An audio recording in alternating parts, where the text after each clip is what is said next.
Okay, so your solar system is turned on, you are solar powered, and now we're going to discuss monitoring your solar system and why this is so important.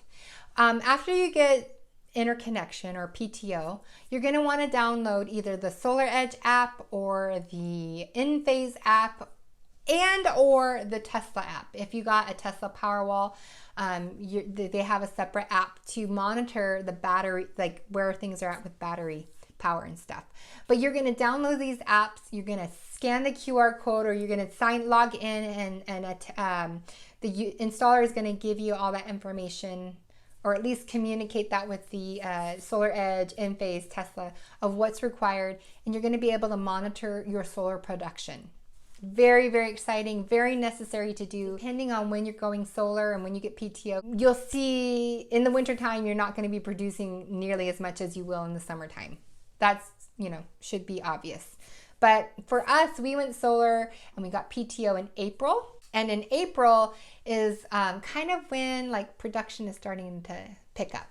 And then summertime, imagine my head being the peak and the shoulders being January, December, July. Like depending on when that is, when you get PTO is dependent on when excess energy is being produced. But if you see on your monitoring app that a day goes by, or 2 or 3 or 4 days go by, and you don't see any production, you need to contact me right away, or you need to call the installer and let them know that your system may not be producing. And the reason why that's important is because if there's a problem with the inverter or communication or whatnot, we want to get that resolved so your system continues to produce. Otherwise, you're going to be debiting from all your credits, or you're going to be pulling from the grid, and it's going to affect your true up.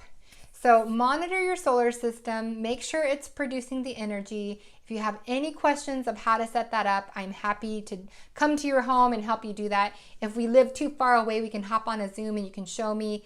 You can take screenshots of your monitoring and send it to me, and I can always call into the installer. They will always be monitoring your production, and they will confirm if it's a production issue, if it's a inverter issue, a microinverter issue, or if it's a COM issue.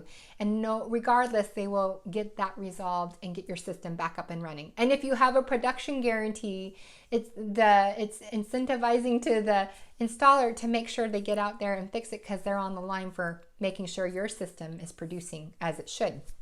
So that's the importance of monitoring your solar system, and I encourage you check at least on a weekly basis, if not multiple times throughout the week.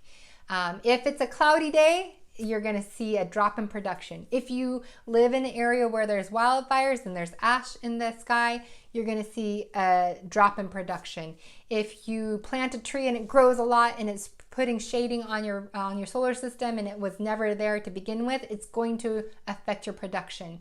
The solar companies that have production guarantees, if that's the case, it's going to be difficult to prove that it's because of the solar system not producing. If a tree is causing shading, or trees that you had trimmed back and didn't keep maintained at that level, is going to affect production, and that's on you. As well as you want to make sure you clean your solar panels at least every 6 months to make sure it's free of ash, dust, tree pollen, etc. So that's that.